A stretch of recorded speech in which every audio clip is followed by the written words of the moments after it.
श्रीमद् भागवत का 33 स्कंध 13वां अध्याय, जिसमें श्री मैत्रेय जी ने कई वराह अवतार कथाएं। श्री सुखदेव जी बोले, परीक्षित पुण्यमयी कथा को सुनकर मुनिवे मैत्रेय जी के मुख से पूछा। श्री विदुर जी ने फिर मुनिवर फिर ब्रह्मा पुत्र मनु ने प्रिय पत्नी शतरूपा को पाकर क्या क्या कार्य किए उन्होंने, कृपया बताइए चरित सुना करे। शरणापन्नत श्री विष्णु के सर्वभौम स्वयंभायु मनु है मेरी श्रद्धा मेरी इच्छा, उनका चरित्र बारंबार सुनो। श्री मुकुंद के चरण बिंद है जिनके हृदय में विराजमान, उनके गुणों का श्रवण करना शास्त्राभ्यास के है समान। श्री सुखदेव जी बोले, राजन श्री हरि चरण भक्त विदुर जी बोले, मैत्र जी हर्षित होकर विदुर ने कथा प्रार्थना की। मनु व शतरूपा ने श्री ब्रह्मा जी से प्रार्थना की, ऐसा कौन सा कर्म करे हम लगे कि आपकी सेवा की। हमारे कर सकने योग्य कार्य जो फैले हमारी यश कीर्ति, साथ ही साथ हमारी हो जाए परलोक में भी सद्गति।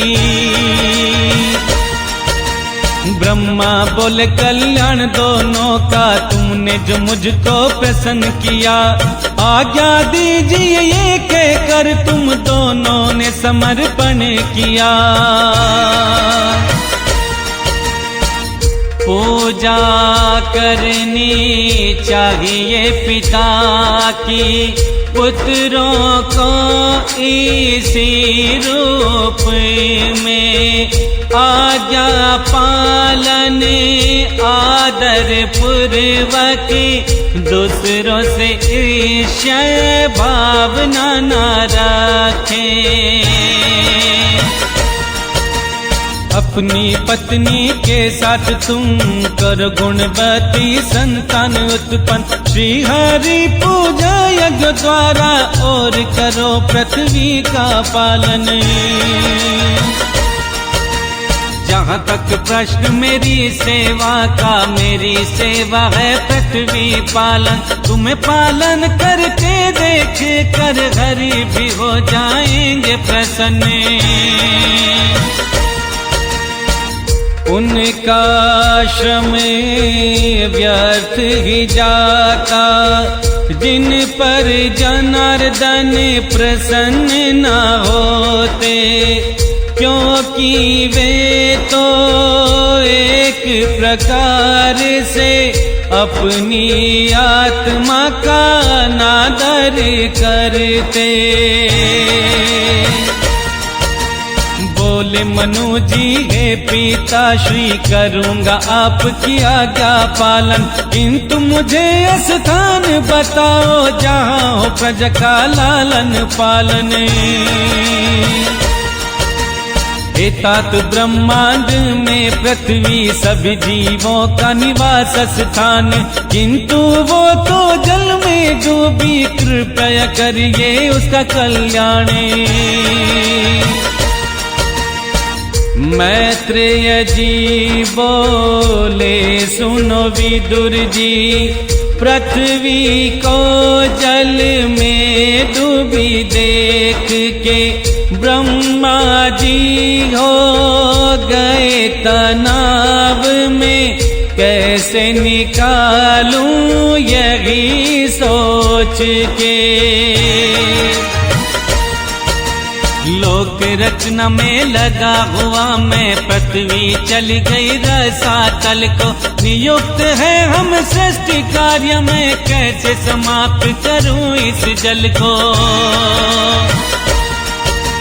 जिनके संकल्प मात्र से मेरा जन्म हुआ है, नाभि कमल से वेगी सर्वशक्तिमान श्री हरि बचाएंगे इस संताप से।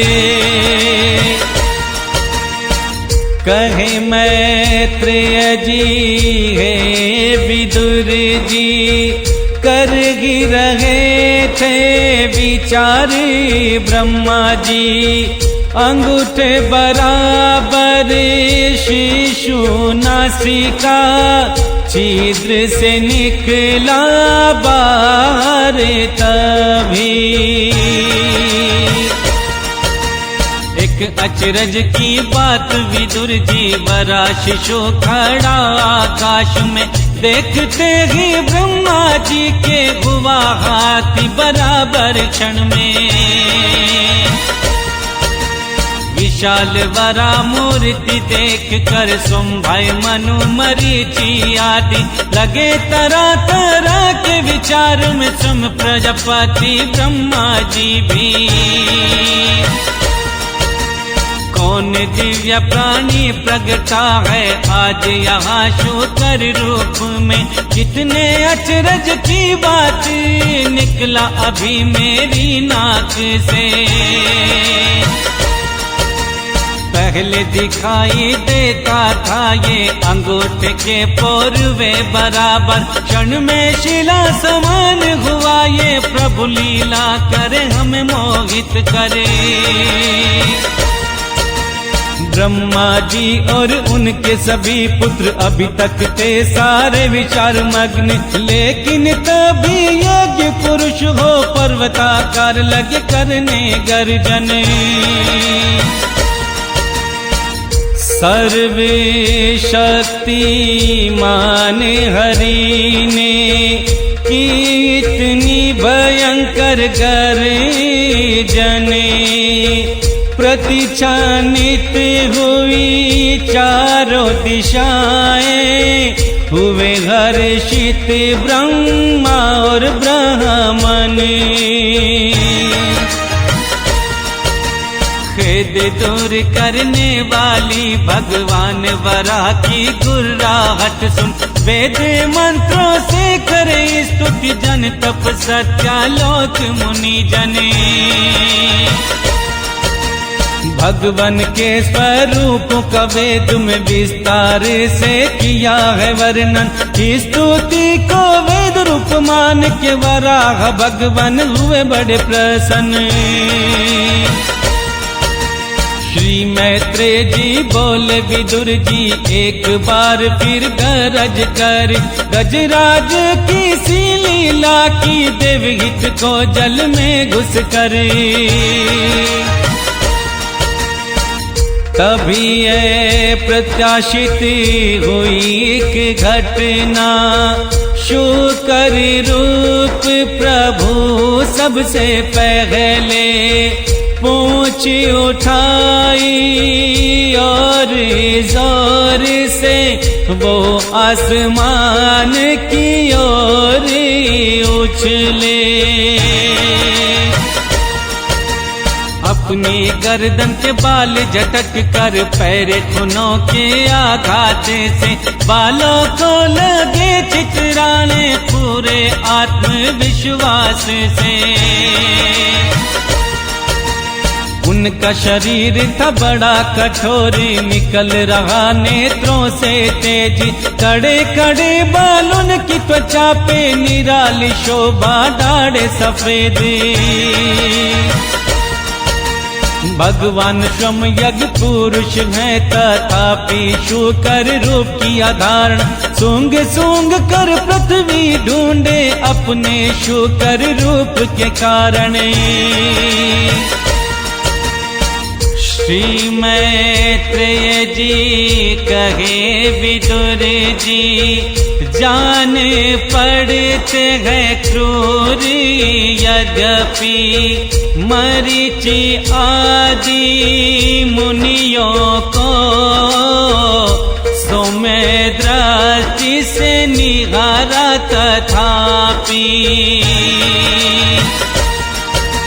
जिस समय उनका वज में पर्वत समान कठोर कलेवर जल में गिरा तो उसके वेग में मानो समुद्र का पेट फट करे। भीषण शब्द हुआ था जैसे बादल समान घर जाओ सागर, ऐसा जान पड़ा था मानो वो तरंग रूप भुजा उठ करे। बड़े अर्थ स्वर से चीखा वो रक्षा करो मेरी याज्ञेश्वर, भगवान यज्ञ मूर्ति बाण समाने अपने खुर पे ना करे। चीरते हुए उस जल अपार को पार किया उस जल राशि को, वहीं रसातल में उन्होंने देखा आशय भूता पृथ्वी को। जिसे विदुर जी कल्पांत में शयन करने के लिए उधत लीन किया था, उसे उदर में श्री हरि ने शम लीला करे।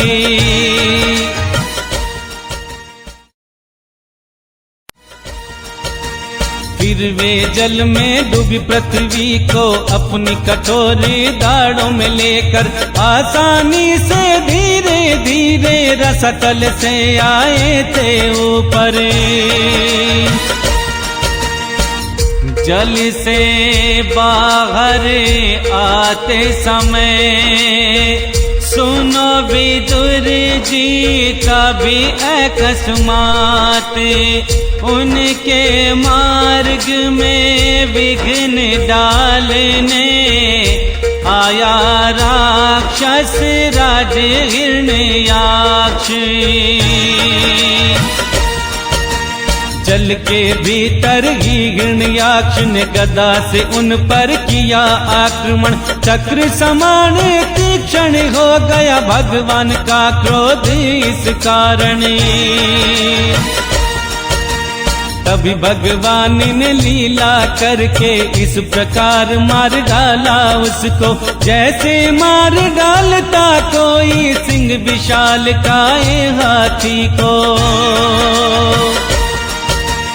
दूत निकन पट रक्त सनीति ऐसे जान पड़ते थे मानो कोई गजरज लाल मिट्टी के टीले से टक्कर मार आया हो।